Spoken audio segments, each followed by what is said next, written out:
Hey, what is going on, everybody? This is From the Forum, sponsored by the Fantasy Football Advice Network. You're used to a pretty amazing face with bad taste in jerseys sitting in the pole position. He's off today, probably had a hot date with his wife, but you know what it is. I'm Joe Frick with the Fantasy Football Advice Network. I've got quite the crew with me today. I'm going to let them introduce themselves. We got one that's still stuck in traffic, so he'll be joining us momentarily. So we'll go around the horn. Jack, we'll start with you. Where can the people find you? How are you doing today? And what's been going on, fellas? It's been a crazy offseason. Yeah, well, I mean, we were talking a bit pre-show. I've gone through kind of my own catharsis this year where we're shifting the channel. We'll be coming back strong in June with kind of a rebranding, going full best ball, only best ball all the time. But till then, you can find all my old stuff at The Worst Fantasy Show. It's just called The Worst because it's got wrestling, and fantasy stuff. So it's kind of a bit confusing, but hey, you can watch old interviews and cool stuff. We've had Joe on the show before for a worst interview. So go check that out. That was a time, man. That was a time. There's nothing that can prepare you for something like that. So if you like a different slice of content than what you're typically sipping on, then you're pretty much good to go there. So Tyler, we'll see what you got to say. Let's get you introduced. Oh, jeez. What's up, Dave? Dude, Dave jumps in. Old friend. Good to see you, dude. Wearing the Tigers hat. It's a beautiful thing. What's up, folks? FF Tyler O here. Formerly of JWB, recently got plucked, shifted over to FTN. That's where I'm going to find all of my work. No, I lied. I'm going to get a White Claw. Dude, I love it. Yeah, so everything's at FTN on Twitter. FF Tyler O, stoked to be here, ready to talk some ball. I mean, it's the quote unquote slow season now in the NFL, but at the same time, I'm digging it. I'm digging it right now, man. It's best ball season. It's prospect season. The train never stops. Yeah, and what's great about that, so you said you had this recent switch over. I wish that the rest of NFL free agency was efficient as like your transition from like one spot to the next. As a Steelers fan, this whole Aaron Rodgers saga has really been driving me nuts. I was very thankful today that the Steelers brass did not show up at the Jackson Dart Ole Miss Pro Day, because that is basically if you got Omar Khan, you've got Mike Tomlin there, then it's a pretty good chance that they're going to take that guy in the first round.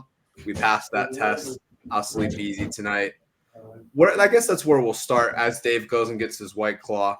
So $1 cheaper. If you are looking at what's happening with the rookies right now, where do you see, especially as we're moving into pro days, where have you seen players really elevate their status, or where have you seen players that have kind of just taken a hit and we could see them fall out of the drafts? And before we get there, Dave, I do want you to Wait, I don't hear you.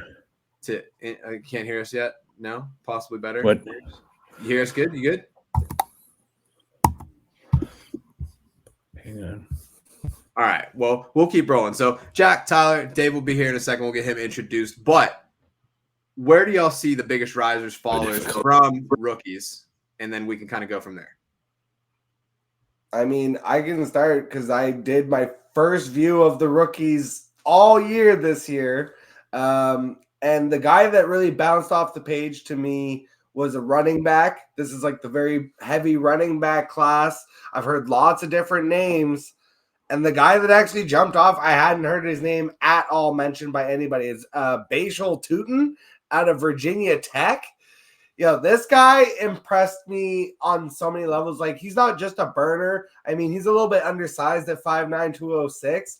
But, man, his broad jump at 10'10" and his vert at 40 inches just proved that he was an all-around athlete. He also just looked incredible, like in the Staley drill and in the receiving drills. Like, he looked the smoothest. He had the fastest feet, in my opinion.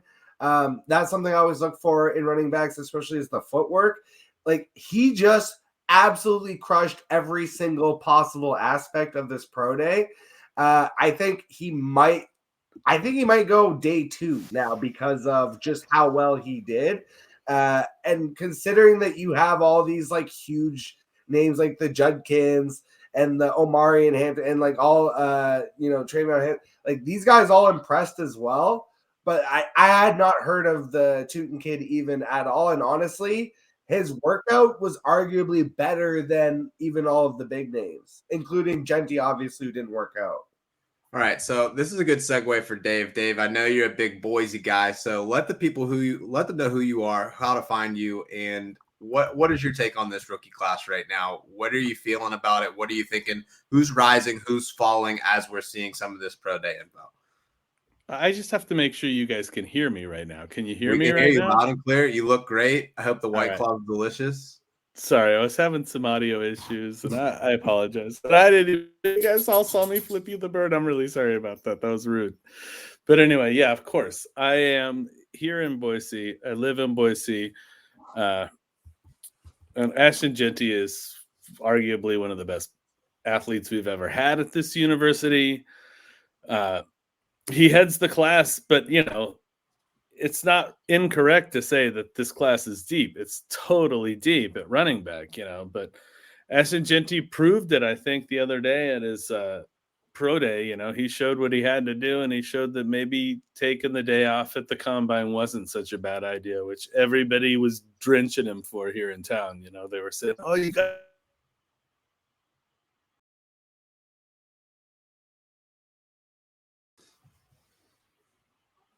in fact, I think we're going to see.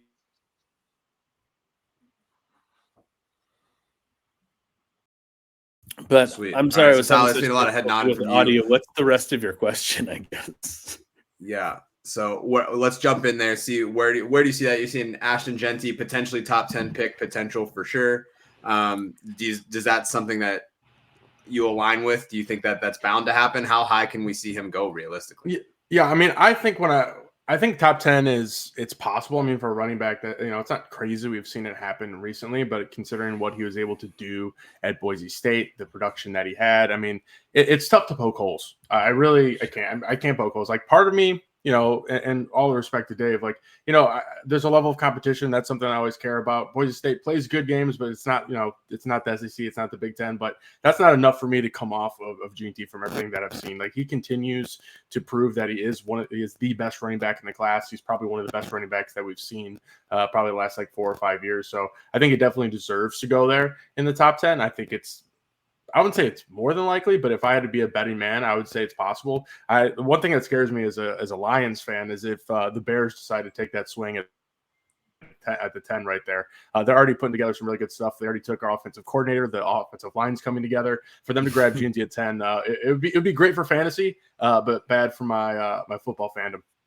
Yeah, there's definitely a lot brewing in the NFC North. We've seen the bolt of confidence of what seems for JJ McCarthy. I think one of the cool things that came out this week, they said in an interview with him, like, hey, like, we're not really sure, like, if we've seen the offseason moves, they haven't really picked up on Darnold. Aaron Rodgers, it seems like they're not all that interested. They pretty much named you the starter, right? And then he turns around and said, no, they haven't named me the starter. Like, I'm glad that they haven't. I like to put in the work. I want to prove myself every day. So for someone that's coming in, I'm really excited to see what he can do. Everybody in that rookie class from the quarterback position last year seems to have turned to gold. So he does have that potential to be a value pick going into redraft in 2025. So one of the names I mentioned there, we started talking about it a little bit at the jump of the show. So we have Aaron Rodgers deep in a darkness retreat right now. What's the vibe that y'all are getting? Do you think that he is going to go to Pittsburgh? It seems like a lot of these doors that were opening are starting to close. Do y'all see him going somewhere else? What's the vibe that y'all are getting from it right now? It's funny to me because I think I saw that he was considering sitting a year out. You don't do that in your mid 40s, right? That's called retirement. I don't know. I think I think some teams are a bit weird. Like I saw how he played the last couple of years. He's clearly not the guy he used to be. Is he a top 32 quarterback in the NFL? I'm not really ready to write that off as like, that's not true. But at the same time, like there's media that comes along with it. There's baggage that comes along with it. And it's like, do you really want that out of the 28 to 26 best quarterback in the NFL? I'm not really too sure. It just seems like there's some drama that follows Aaron Rodgers. And I don't know if teams are willing to pull that trigger to take on that drama when he's really not who he was. Like, I mean, he's probably like 40% at best, 50% at best at what he was 5-6 years ago. So for me, you know, it's clear like he's not going to take a backup role, right? I feel pretty confident that he's not going to go somewhere to be a backup. I don't think his ego would allow that. So I would think that he sits a year out, but in reality, man, I just don't see a world where he comes back and is a difference maker for almost any team in the NFL, right? There is some teams where he could find some success, sure, but at the same time, those teams are probably already set at quarterback, and anywhere he goes, it's probably not going to be like one of the best teams. Pittsburgh's obviously probably one of the best landing spots, where the table's decently set around him, but still, man, I see him sitting out. I don't really see him being able to play. Dave, thoughts? What are you thinking about that? You excited about him finishing his potential Brett Favre arc, making it to Minnesota? Where do you think he ends up landing at this year? That's what my neighbor's been saying for a while. Is he's got to continue the Brett Favre arc and go to Minnesota.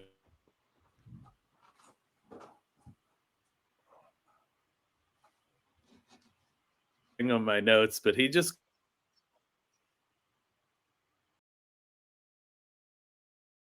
pretty much said a lot of the stuff that I was thinking, you know. I mean, Pittsburgh is the best available spot for Aaron Rodgers, but Aaron Rodgers is not Aaron Rodgers anymore. It's not what you think about when you think about Aaron Rodgers, you know. And could he be an upgrade to what Pittsburgh would have based on the fact that they literally don't have an actual starting caliber quarterback in their quarterback room right now? Right. Sure. But that's not saying a lot, dude. I mean, I'm a Steeler fan. You know that, Joe. Are y'all Steelers fans? Are we sitting with 3 Steelers fans right now? Yeah, I think you. got a I little think bit you going are. on. I got some jerseys. We pigeonholed you. But yeah, you know, I've been a Steelers fan since I was a little kid. Terry Bradshaw was my first favorite player.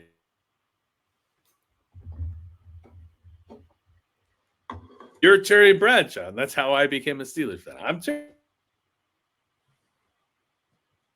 I don't know. I don't really feel excited about Aaron Rodgers. I don't know how I can get myself excited about Aaron Rodgers, is what I'm trying to say. Yeah, it is a tall order for him to come in. I think the biggest challenge that you have here is that, one, he's going to want to run his own offense. So that's going to be an immediate thing that you have Artie Smith there. How are those two going to mesh? Second piece is that sort of like LeBron James. LeBron James signs somewhere. James Jones gets a contract. These other couple guys end up getting deals. Aaron Rodgers the same way. Randall Cobb's going to end up on your team. Alan Lazard's probably going to get traded to you. Like, you know, it's just one of those things. It's like, do you have all of those accessory pieces for a guy that probably isn't a long-term solution? If you look at when the Jets signed him, they expected him to kind of be like this rejuvenation of the team, win now mode. He gets hurt in the first quarter of his first game.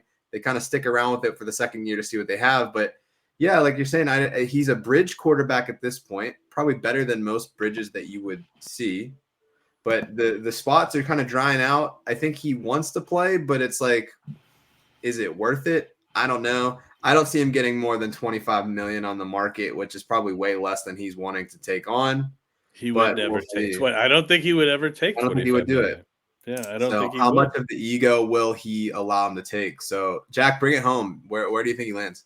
I mean, I think much to all of our chagrins, we are going to have to deal with Aaron Rodgers being the quarterback for the Pittsburgh Steelers. And that's Terry Bradshaw, though. I'm not giving him number 12, right? That's fair, right? I don't know about that. I just really think that the Steelers, they're going to do the same thing to me that they did in 2018 when I wanted them to take the quarterback that I thought was actually the best in the class, and it was Lamar Jackson. And it's not Lamar Jackson, but I actually kind of see him as almost like a Jalen Hurts type. But I think, and even my dad thinks, which is crazy because he's an old school Steelers fan, we both think it's Jalen Milroe should be the pick at 21. Yeah, in the first round. Take the kid who is the most physical specimen. It's what we've seen. Actually, he could throw it a mile, but he can't hit a fucking barn, dude. Neither could Josh Allen. Neither could Jalen Hurts. Neither could again, keep naming. This is like the new model of developing NFL quarterbacks is you take the most physical player. I'm looking at the fact that he ran the 4.37. I'm looking at, again, you said he can throw it a mile. All of the footwork and the accuracy can be developed at the next level. Now, they might still take – I just don't think they're going to take Milroe and Rodgers is the thing. They can't. And I don't think they're going to take Milroe. I think they're going to take a random Steelers linebacker because that's just what these Steelers always do. They disappoint. They never do the thing that I want them to do. And it's going to be Aaron Rodgers. And again, I don't see like you can't go in with Mason Rudolph. And Aaron Rodgers might not be a top 5 quarterback, but he's still a top 15, 20 quarterback. Like he's better than a bottom 10 guys. Even last year, even with the numbers kind of inflated, like 3,800, 28 and 11, you can't ignore that. Yeah, I mean, if you look at what the Steelers have had in the 28's last a lot. 11's also a lot.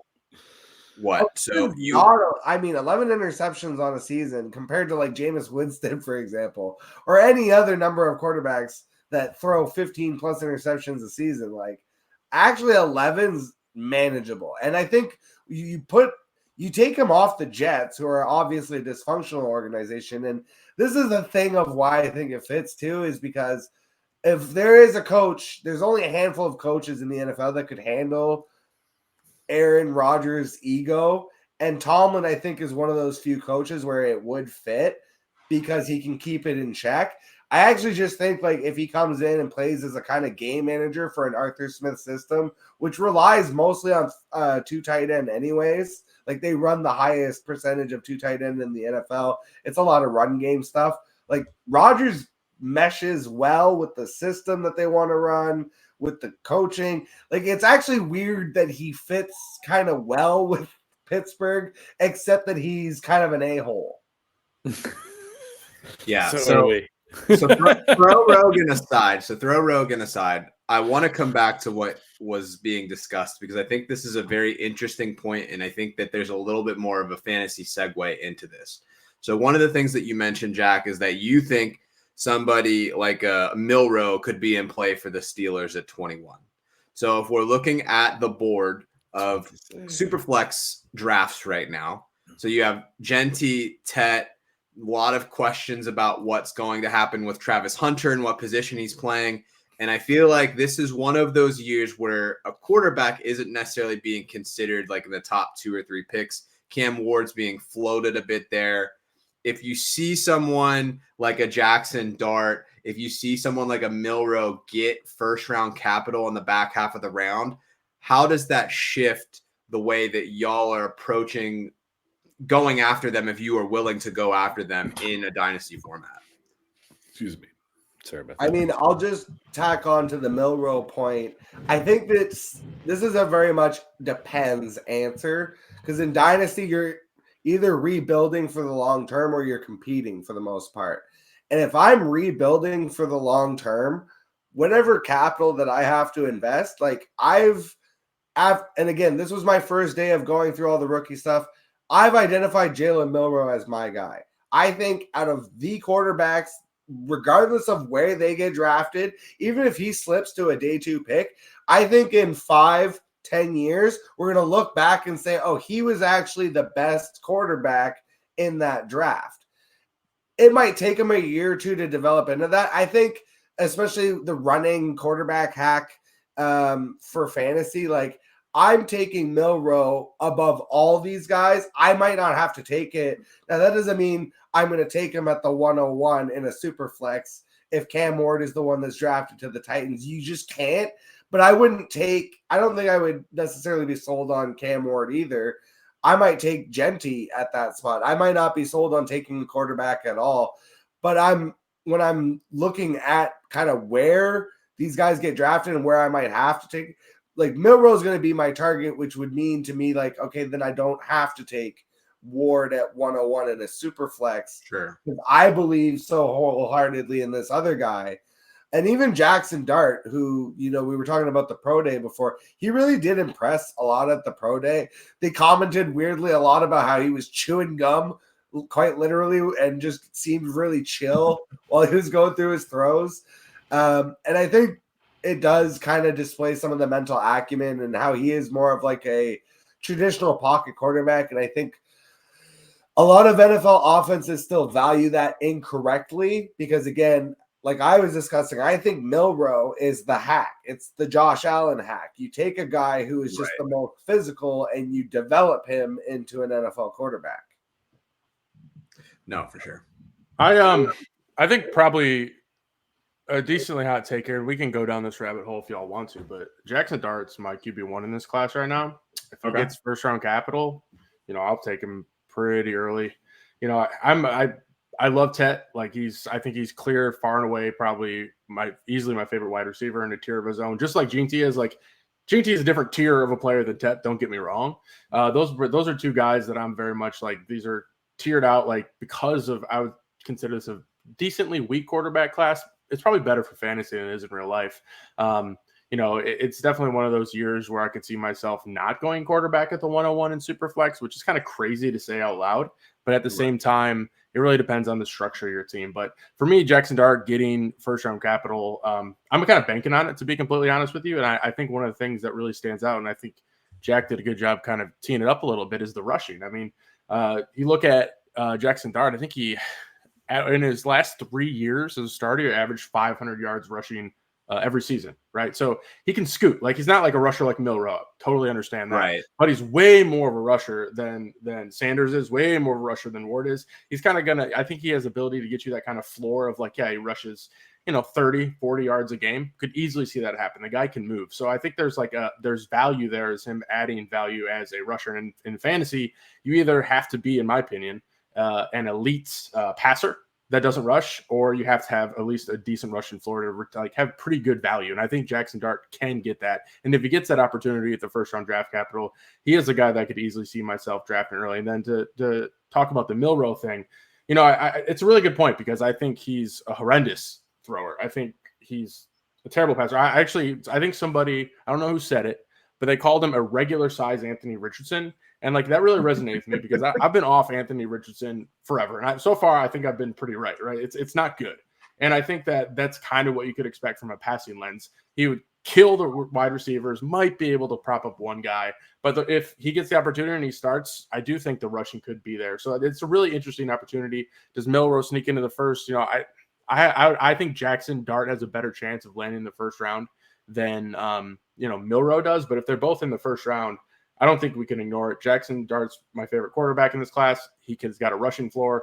Milroe can rush for 800, 900 yards in the NFL just based on, and it doesn't even matter what he does as a passer, right? If he's able to do that. So if those two guys are able to get first round draft capital and there's like a clear path for them to be like, okay, like this guy can start and it's not like a weird, like some team just like draft, like for example, like the Rams draft like Jackson Dart or something like that. I'd be like, I think I might pump the brakes a bit because it might be a little bit till he plays. But if they get first round draft capital, I'm in. I'm in on them. Even though my gut tells me no on Milroe, I think we all know what it means when a guy can rush 800, 900 yards in a season in the NFL. Oh, most definitely. And we got Mr. Magic in the chat saying greetings. So happy Friday to you. Hope you are having a good one so far. Thanks for talking ball with us. It is interesting what you say when you're talking about Jackson Dart. So if you look at the last 3 years that he was at Ole Miss, 128 attempts in 2022, 119 in 2023, 2024, he put up 124 attempts.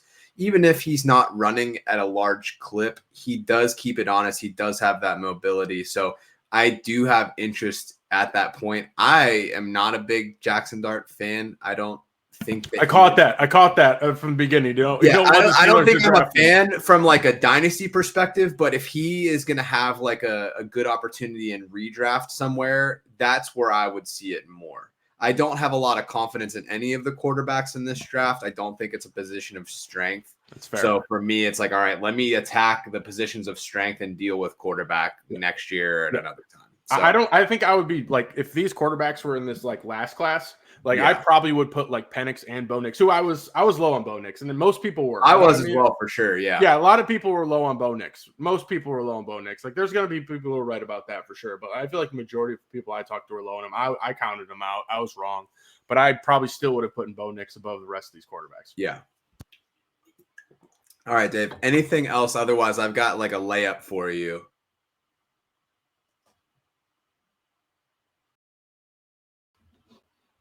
Can y'all hear him, or is that just me? Are you muted, Dave? Uh-oh. I muted myself, didn't I? Oh You my did. God, you guys. Oh, no. Okay, no, I married an Oregon Duck, so I was obligated by marriage to be high on Bo Nix from the get-go. But yeah.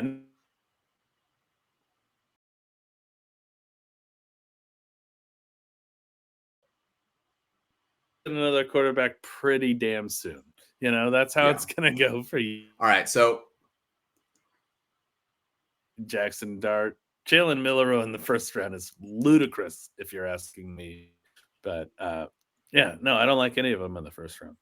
yeah, I would be shocked if Milroe goes in the first. It gives me a lot of feelings of like the Malik Willis hype when it was like him and Kenny Pickett that year, where it's like, oh yeah, Malik Willis, top 10 quarterback, like for sure, bro, for sure. And then it was a third round thing. So the league got it right. The league got it right. Yeah. Dude, so, I'm Mr. Kenny Pickett, and I knew we shouldn't even have drafted Kenny Pickett, and they were talking about taking Malik Willis instead of Kenny Pickett. I mean, shoot. All right. So before we jump into another question from the chat, I just want to show some love. Fizz, what's up, man? Hope you are doing good. You'll see this guy at the Fantasy Football Expo. Does a whole bunch of work for intros and all that stuff. Really great resource. So if you're not looking at his work, and you need to do that because he does a lot of super cool stuff. So nice. Mr. Magic has a question here. So fill in the blank. Ashton Jeanty will finish as a top blank running back in fantasy. This year's top 10. Easy. All right, so we got an easy top 10 from Dave. Tyler, you are not. That's fair. I mean, that's fair. I mean, that's fair. I was happy to hear him say that because, like, I really love the guy, but like, I definitely have like a little bit of trepidation just based on like, you know, he crushed when he was playing like the regular schedule, and like he was really good in the Penn State game, but like he looked a little bit more human, right? Playing against like, you know, more elite talent. Was like 30 for 100 or something like that. Definitely not a bad game. Like he wasn't bad, but like I'm like, is he going to be that electric at the next level? I have some, like I held back just a little bit from that, but I think that top 10's like a good spot for him. Like, you know, talking about that range of like, you know, Breece Hall, probably like, you know, Josh Jacobs range, like on that cusp of you know, kind of running back one. I think, you know, top 10, sure. I'd be going on the lower end of that. He's probably going to settle in my early redraft ranks around that kind of like 9 to 12 range. And I think that's really fair. Yeah, and we're not going to just like brag on people for the sake of bragging, but Tyler knows a little bit about ranking number one guy last year and doing that. So probably want to trust that just a little bit. He's a little bit of an idol when it comes to this. Yeah. I've known this guy for a long time. I knew he was smart before everybody else did. Thanks, Dave. Thanks, Dave. You knew it. I'm on his side. I'm on his side. Yeah. All right, Jack, what do you think? Ashton Jeanty, top blank 2025. I mean, I don't want to throw cold water on the party here, but I said 12 initially, like in that, you know, Tyler said 9 to 12 in redraft. That's kind of where I fall to. For a rookie, and this is honestly assuming that he's going to go to the Raiders at 6, which is where I'm seeing him planted in a lot of mocks. So if he gets that top 10 draft, but we saw this with Bijan, like literally Bijan, and I see Ashton Jeanty as like Bijan light, which is a very like that's a big compliment to Jeanty, honestly. And one particular girl that would be that opportunity and everything like. Yeah, I mean, Dynasty, I'm very interested in Jeanty, but I just think in redraft, and this happened with Bijan where he got pushed up too much that first year where he was going like high mid first round in redraft leagues, and I was like, nah. And I think the same thing's going to happen with Jeanty, and it's going to be somewhat like he's going to just do enough to be like fantasy relevant, and again, he'll finish 10 to 12.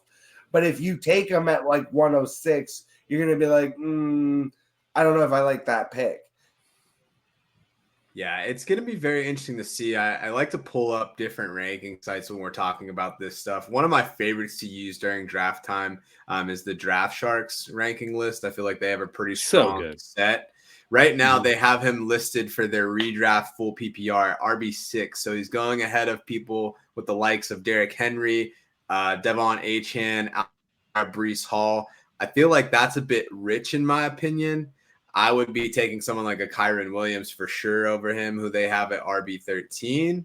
But again, it's going to be like a landing spot kind of thing. So we'll see what happens. Running back, I'm very intrigued on how it spills out. There's been a transition, especially in the last year, about, hey, what do we do? It was almost like a go zero running back, and it seems like a more of a changing of the guard. I think that plays in nicely just to how much too high safety you're seeing in the NFL, wanting to prevent the big play.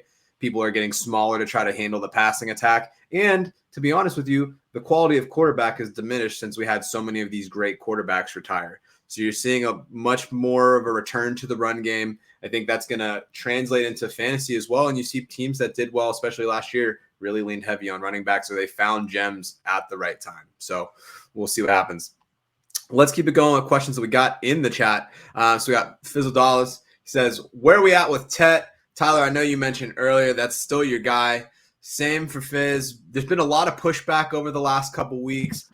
Furthermore, there was an article that came out today that said that he doesn't like to watch film and that he doesn't watch film in his own time. It's like a very weird thing. I also would say that there's probably a lot of fatigue just as far as him being the wide receiver one of the class. He's been doing it since pretty much he got to Arizona. So is there any hesitation from y'all as far as him being the wide receiver one of this class? No, not at all, man. He's in a tier of his own, mind, in my opinion. There's no one even close to him. I mean, I would probably say that the next wide receiver is probably 2 tiers below him, in my opinion, in terms of what I think is going to happen. So I think people are bored. I think you nailed it with the fatigue thing. Like, they're just like, we want to talk about things. You want to get some takes out there. You want to get some interaction. Like, yeah, let's hate on Tet. But it's, dude, he's so good, man. Like, it's like, I struggle sometimes with a comp. Like, it's almost this weird blend for me, honestly, of like AJ Green, Mike Evans. I don't know if you remember like Sidney Rice back in the day. Like, I think he's just going to be great. He's an elite wide receiver. Faves. Dude, he's the real deal, man. I hope that this Tet McMillan, I wouldn't say hates, but you know, the way that people are talking about him sticks, and we can get him later in drafts. I sincerely hope that we can get him later in drafts, because I'll be there trading up at the 103 to the 103 or the 104 if he falls to grab him on my team, man. I'm definitely all in on Tet McMillan. I think he's the real deal. There we go. Any dissension amongst the ranks, Dave? I saw you nodding pretty steadily there as Tyler was making his points. No. I mean, I definitely like Tet McMillan, and I'm not going to come off that standpoint. But, you know, Tyler over here is good at rankings. We've already established that, you know, but I still like Matthew Golden. I do think is close. I do not like the way that he said there's nobody close, because I don't agree with that. I think Matthew Golden is close. The speed that guy has, the ability to make adjustments in the air to catch the ball, I just really think he's got next level talent too. You know, and I'm not trying to pour cold water on Tet. I'm just saying there's 2 wide receivers in this class that I'm very high on. He's my second. Matthew Golden. He's my second wide receiver. But to be fair, like, he is the guy I have behind. So I'm not totally far off with saying that he's a talented guy. I think he's my wide receiver too. Fair enough. Jack, any thoughts there? I think wide receiver rookies are just so cut and dry. I also have Tet 1, Golden 2. But they're very different types of wide receivers. You know, I look at Tet. It's funny you mentioned AJ Green. I kind of comped him to T. Higgins, so another Cincinnati Bengal. But like that big body, catch radius type guy. The thing about Tet is I am very concerned about where he lands. And if it's with the Patriots, I'm fully out. I'm never drafting a Patriots wide receiver first round pick ever again, as long as I live. Thank you. But there's situations I think Tet could potentially land in that I would just frankly be out in terms of drafting him very high in a dynasty startup or in a rookie draft. Like, I will let someone else take that mistake, Tyler seems very, in on him. Let him have him for 2 to 3 years, and then I'll trade for him on the cheap when he then starts to, do better with a better quarterback at some point. But I just, as a rookie, I think it's very concerning because, even when you look at Ted, it's like, yeah, he's great, but he's great because this class isn't that great. Yeah. All right. So let's jump back into the chat. We're going to hit some fan love here. So we got Mike Greinberg, pretty much the GOAT of content from the Fantasy Football Advice Network. If you haven't seen his face on all the stuff he's been working on, then you haven't been looking at anything. Dude's a legend. We got the legendary ball knower in the chat. We got Captain Joe cooking. That's great. Appreciate the love. We got Tyler spitting facts, fire emoji. Just keep it hot. Let's go. But Tyler's I do have a couple of comments that I do want to jump back to. This is something that I think is pretty relevant to the conversation. So we have an interesting dynamic where we have a wide receiver / cornerback who could potentially be playing wide receiver. I'm with Chev here. Travis comes out. You find out on draft night he's playing wide receiver for X team. What does that do for you as far as where you see him going? I think he's pushed down into the back half of the first round because of the risk that he is primarily a quarterback. I think the way that he has just kind of navigated his college career going both ways is awesome. He'll probably have situations where he can do both, but I love money. And if I'm him, a wide receiver too, like T. Higgins is getting $30 million. Top cornerbacks in the league barely sniffing that. It becomes a very easy conversation for me to go get that bag. So holy smokes. So if Travis Hunter comes out wide receiver, does that shift your ranking of Ted as 1, or do you think he's established enough? And what does that mean for Travis Hunter on your draft boards? He's in the same tier with Ted. I'd still hold tight on Ted. I mean, maybe that's a little bit of a hot take, but they'd be in the same tier together. I really do not think that he's going to become out as a full wide receiver. A team. Yeah. It's kind of like the Jimmy Graham thing. Remember how he was a wide receiver, but they kept him as a tight end because it's a cheaper and it's a better situation for the team. Even if you're going to use him as a wide receiver, you're going to draft him as a corner. You're going to say he's going to play corner. I don't think it would be easy to be let's put it this way. He's not playing both ways full-time in the NFL. I don't. That's just not happening. I really don't think that's possible. And if you're going to do something, you don't do part-time corner and full-time wide receiver. I don't see that as being something that's going to work or going to happen. But can you do full-time corner with part-time wide receiver, certain packages? That's plausible. I think that can happen. So, for your hypothetical, he would be number 2, same tier, top tier as Tet. I would go Tet over him. I'd probably favor him a little bit.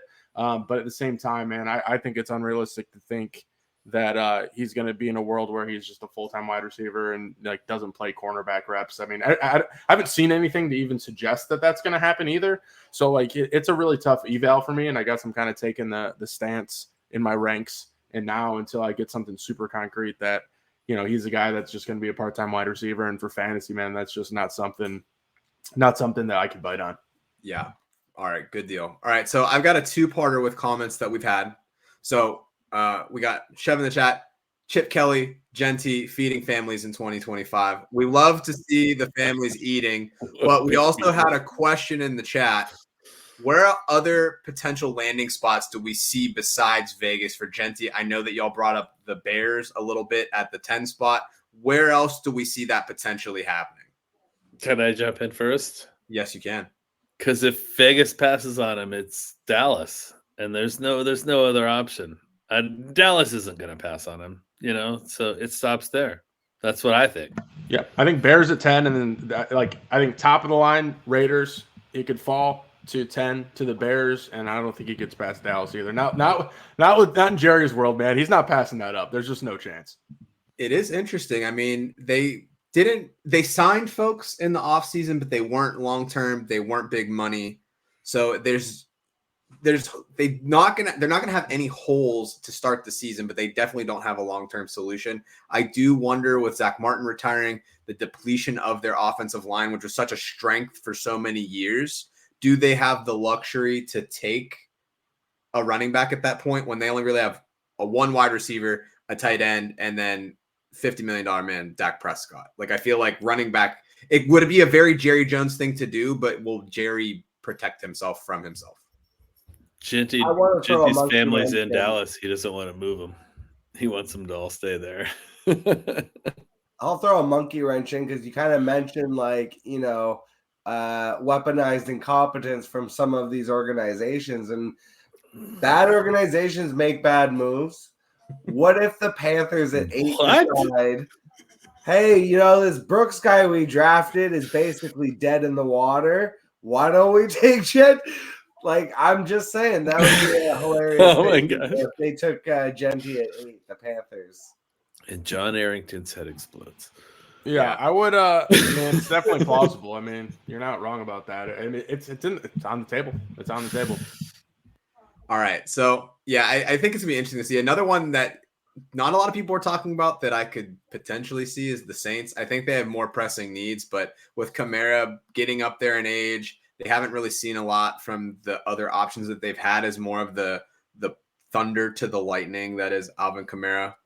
But let's transition a little bit. So, Mr. Magic has a question. The Saints connection is Kellen Moore once Ashton Jeanty. Boise State legend, once Boise State legend. Hey, game recognized game. So, a little ranking exercise for y'all. PPR redraft. Give me your 5. I'll give you a minute to think about it. We'll go to commercial break. Puka, JJ, Neighbors, CeeDee Lamb, Amon-Ra St. Brown. So before we answer this question, if you don't know, this show is sponsored by the Fantasy Football Advice Network. It is the social media platform for fantasy football. So if you're not on there already, make sure you sign out. Check that out. A lot of cool stuff, a lot of cool content. Getting questions like this, having things happen so that when you have different things going on in your fantasy world, that you have a focal point to go to. So we're going to show you a little bit what that looks like. We are here. FantasySportsAdvice.com, offering the best fantasy sports social media platform. Why join endless Discord communities or the trolls of Reddit? Fantasy Sports Advice is a community designed to help you win with 24/7 support. Go to FantasySportsAdvice.com and become a pro member for unlimited access. Again, go to FantasySportsAdvice.com today. Awesome. Okay. So we've got that. We got the people happy. So let's get to ranking. Let's start off with just number 5. Is there somebody that stands out to you that's like a very easy bottom of this list? Like, this is an elite group of guys right here. Yeah, so it's 2 through 6. You know what I'm saying? I got Jamar Chase at 1, and this is 2 ridiculous. through 6 for most people, unless you want to. I mean, you could get Brian Thomas in there if you wanted to. But yeah. All right. So is there anyone that stands out for y'all? Is like, all right, like I'm not really feeling this person out of this list, or is there a particular person that you're like, hey, like definitely 2?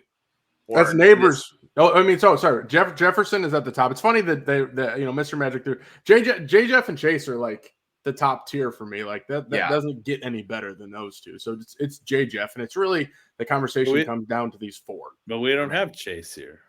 Right. Yeah, exactly. So we've got Jamar Chase. We already know. Chase is already JJ. Yeah. I feel like JJ's not in this tier. I'm saying like this is a fine tier of guys, but like JJ Agreed. is above this tier. Like JJ is, to me, he's the clear 2 I don't even have to think about that one. The other ones I think about, JJ was the guy I didn't even consider. It's like, oh, JJ, let's rank the other 4. Mm-hmm. Yeah. All right. So rank the other 4. You're the best ranker in fantasy pros this year. Rank the other 4, man. Yeah. So I mean, after that, I actually have this Neighbors. They're all really close. My thing is, I think Neighbors half PPR finished wide receiver 7 last year, and he did that with a conglomerate of Drew Lock, Tommy Cutlets, and Daniel Jones. And that, while I'm not the biggest Russ fan, I don't know if y'all feel this way. Russ is getting a little bit too much hate. I think he was fine. Like he actually made Pickens look good. I was putting Pickens in the top 10 of my ranks with Russ at quarterback. Checking the wrong bunch of dudes, but yeah, you're not wrong. So here's the thing about Russ is that Russ, his body and brain are not in sync right now. Russ still thinks that he's got the young legs that can do things. Like the best thing that could have happened for Russ last year in 2024 was they found a way to like detach his head and put it on Justin Fields' body. Because he still wants to for sure. Still wants to extend Russ the gave play. us 5 good games and 5 awful games. You know, right? But what we learned from Russ last year is that he's hesitant to attack the middle of the field. He is still going to lock on to his first read, and he is going to hold on to the ball.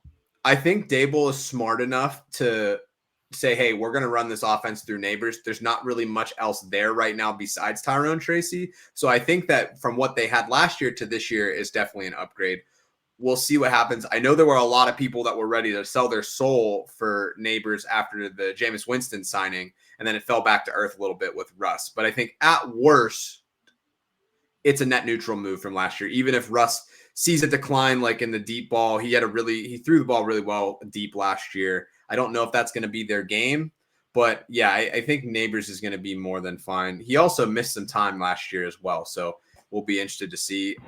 I don't know if I'm ready to crown him and that like echelon of players, knowing that CD has already finished as wide receiver 1. He played through a lot of injuries last season, didn't have Dak. I think I would probably slot him in after JJ, and then Amon-Ra, Puka, in Neighbors are probably jostling it out. And I probably have Amon-Ra at the bottom of this list. I do too. I do too. Do you guys feel the same way? Because I was the same for me. Is I love Amon-Ra. I'm a Lions fan, but there's just so many other guys that can score touchdowns on that Lions team. I'm not sweating the Ben Johnson move. Like I can't, I physically can't do it. But I think that he had a lot of touchdowns, and I think he's still going to he deserves to be in this tier. But there's just a lot more weapons available on the Lions that, some touchdown variance goes the other way. Amon-Ra doesn't finish where he does. So for me, I'm in agreement that Amon-Ra is at the bottom of this list. But again, that's wide receiver 6, folks. Yeah. All right. What else we got? So where are we fitting in Puka versus Neighbors? How do y'all see that unfolding? We saw Puka Nacua for a moment there when Cooper Kupp left the Rams, was really the only option that they had other than Tyler Higbee for like the passing attack. But now they've added Devontae Adams, signed him. So R.I.P. Demarcus Robinson. Yeah, I'm just kidding. And then you've got Neighbors, who obviously pretty much talent pool of his own in New York. He's got Slayton. He's got a couple of other options, but nothing really challenging targets. So let's talk about those two for a little bit. Jack, I'm going to start with you. How do you feel about Puka, Neighbors? How would you split those two up? I mean, for redraft, which is what the ranking was, I actually have Puka ahead of JJ.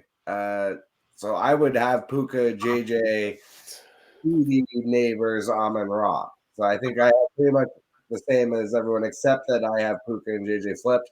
And to me, that's because of the quarterback situation. I'm not as big a believer in JJ McCarthy as other people. I think that, the Larry Fitzgerald season potentially that people were worried about last year with Sam Darnold and Jay Jetta could rear its head this year, because it's if McCarthy's not the thing, then all of a sudden you're looking at a bunch of probably no-name backups, and there's not even any good ones available on the market right now. When you look at the Giants are gobbling up Russell Wilson and Jameis Winston. So it's like, I think there's actually a lot more risk to Justin Jefferson this year that people might be acknowledging because of the success of Sam Darnold last year in this coaching system. And it's like, yeah, okay, but if you end up with nobody, you might be having a John Skelton year or whatever. So I think Puka, because of the situation, it's McVay, it's Stafford, it's the Rams. They're bringing the gang back. You replace Cooper Kupp with Devontae Adams. I don't see, and they even lost DeMarcus Robinson. So it's like I don't see any reason that Puka changes. Yeah. And I do think I see a little regression for JJ. So that's the only reason I have them flipped. And it's like, as much as I love Neighbors, the Giants are a freaking clown circus. So it's like, of course, I'm going to have him ranked a little bit lower. Just, I tend to really value the teams around these guys. When you're separating between the uber elite talent. I'm going to base it on how bad is the team around him and the quarterback throwing him the ball. So that's why for me, I had Puka a little higher, but I would have Puka ahead of Neighbors still. And real quick, I just want to throw this out there before we kick it to Dave. Do you have any concern about that lingering knee issue that he had throughout the 2024 campaign? Jack, that's for you. For McCarthy? Yeah. I mean, Are you talking about Puka's knee? Are you talking about Puka's knee? Yeah. Oh, Puka's knee. No, but he just always plays through injuries. So I mean, that's like part of his repertoire at this point. Is like he's always going to be a little bit banged up. And you just have to be able to live with that aspect of his game. Yeah, and then you also know that he's going to retire by the age of 30. So sell him to me now on the cheap, right? Yeah, it's definitely not like again in Dynasty. My rankings there would have been way different, obviously, but like specifically in redraft, like for this upcoming season, I would be more in on Puka than Neighbors. Sure. Dave, what do you think? All What's the split? Sorry, that was a little neck crack move. That wasn't a weird move. I was just, my neck is, I'm an old man and I get stiff. But now, honestly, if we're talking about these 5 guys, and y'all are going to make me sound stupid because, like I said, I'm in the big brain room here, right? Y'all are smarts. But I like Neighbors more than any of these guys. Okay. This year, I want Neighbors the most, dude. I mean, it's not about the quarterback talent. I know that like Jamar Chase, who's not officially on this list, has the best quarterback talent. Like we're not like nobody's going to say any of these other quarterbacks are better than Joe Burrow. But I'm not worried so much about the quarterback talent of the 5 players we're talking about right now. Malik Neighbors is a unique, special, talented dude. And he's going to have an incredible career in the NFL. And if you don't have him on your fantasy or on your dynasty rosters right now, you're going to wish you did. He's going to have a great career. I think of these 5 guys on this list, I think he's going to have the best season this year. I know it's going to be Russell Wilson or Jameis Winston. I don't care because both of those guys have big arms and they're going to get it downfield. And that's what Malik Neighbors thrives on is running under a big pass. You know, this guy's going to catch deep balls from. Yeah. Or Shedeur Sanders or whoever, you know, throw that name out.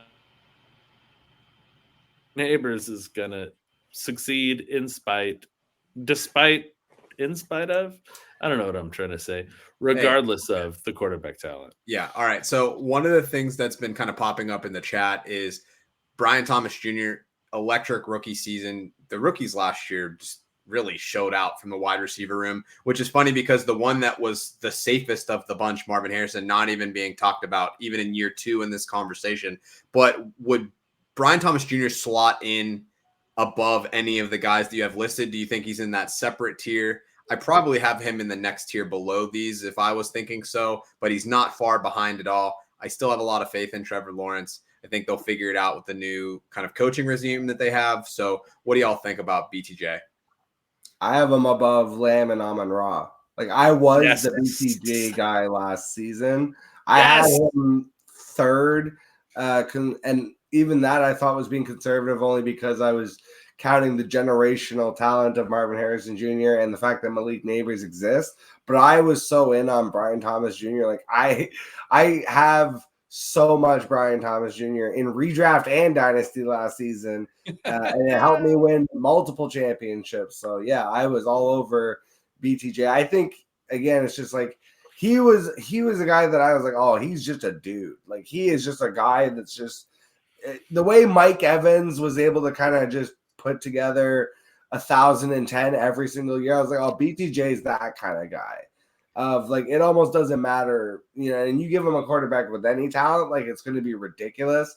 It's like you said, I still think Trevor Lawrence is a talented quarterback. I don't think he's the greatest quarterback that's ever played the game the way he was promoted when he was being drafted, but I still think he's good. So I think BTJ, I'd have him right there with Neighbors. You could honestly flip the coin on them too.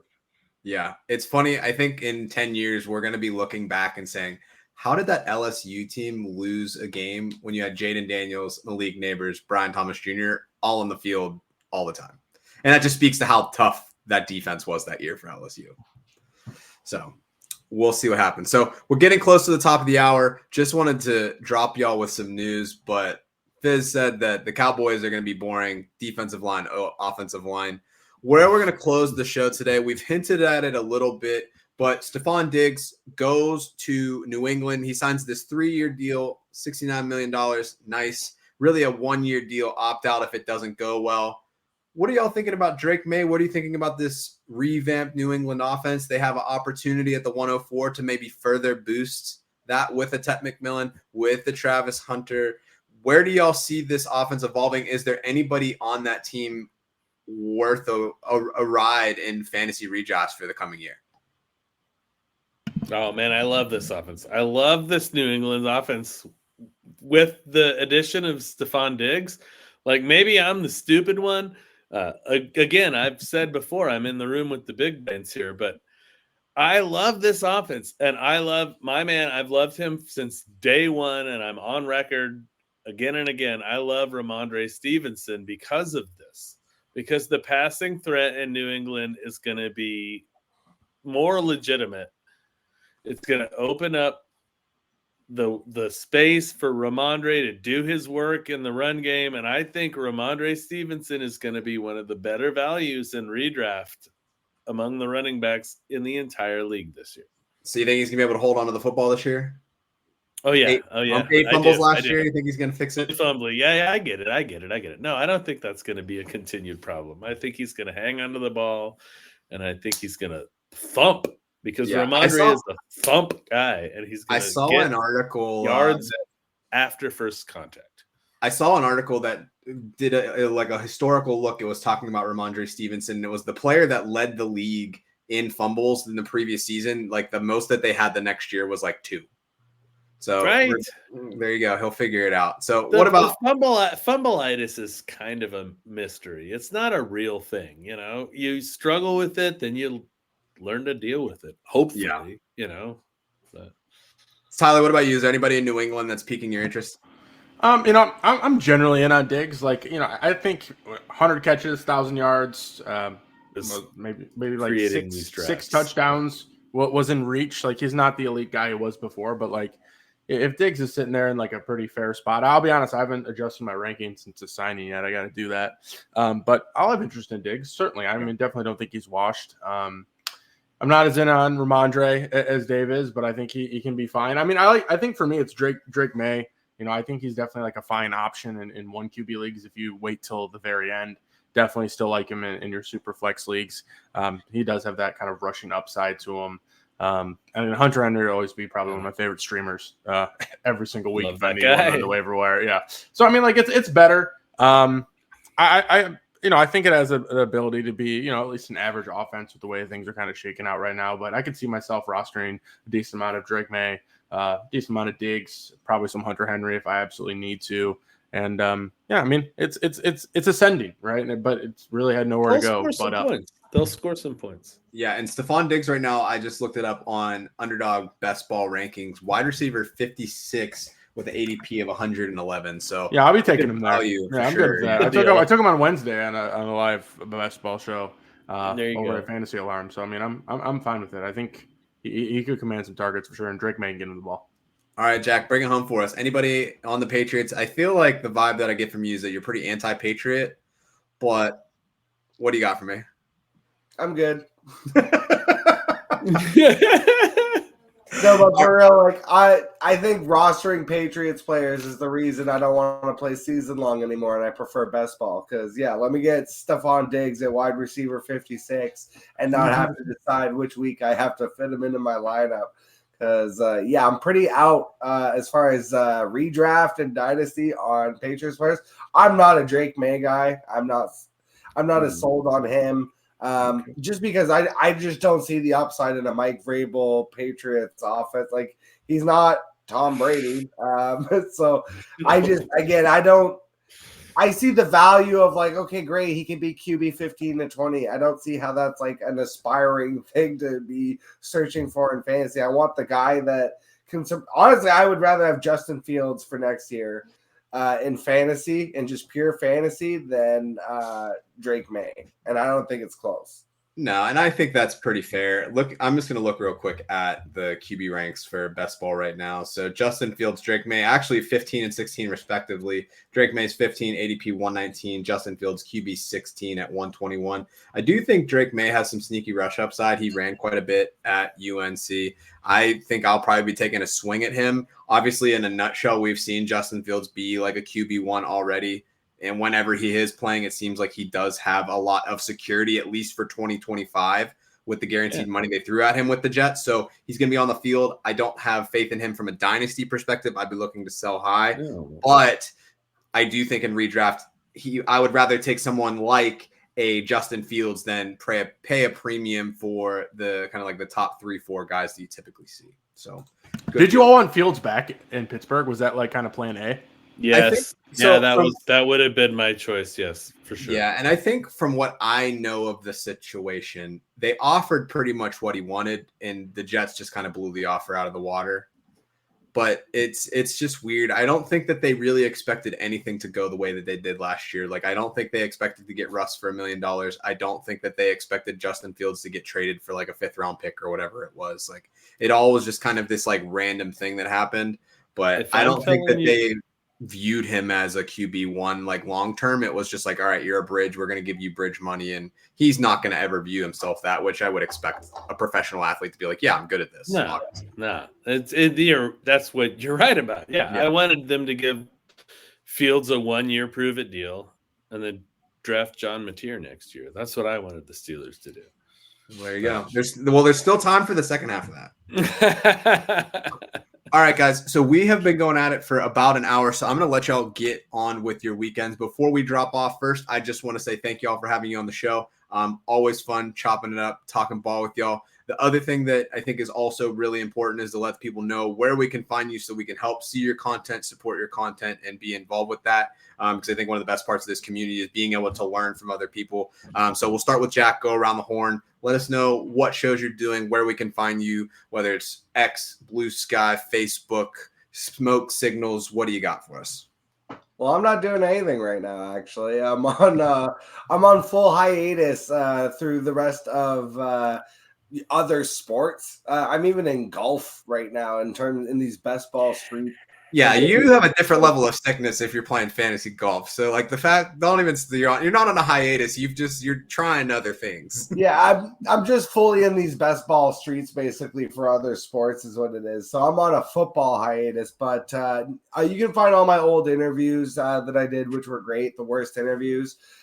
We've had Joe Frick, we've had all kinds of great content creators in the space on the show. So if you guys want to go hit those up, I would appreciate that. Again, it's Worst Interview and it's under the banner of Worst Sports Channel. You can find it on YouTube. Watch it. All right, Tyler, go for it. Yeah, I'm on Twitter, Blue Sky FF Tyler O. You can also find all of my work at FTN this season. Pretty straightforward. Sweet. Awesome. Dave, close it out for us. I'm simple too, dude. It's Dave Fantasy on Twitter. It's Dave Fantasy on Blue Sky. 4 for 4 Let's Be Right articles for them. So if you want to hear what I actually have to say, you can see it there. But everything that I write is linked to my own personal social media channels.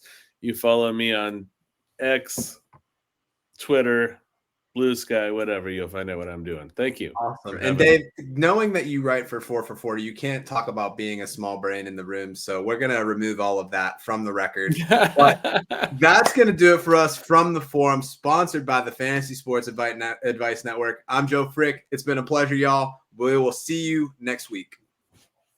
We are here. FantasySportsAdvice.com, offering the best fantasy sports social media platform. Why join endless Discord communities or the trolls of Reddit?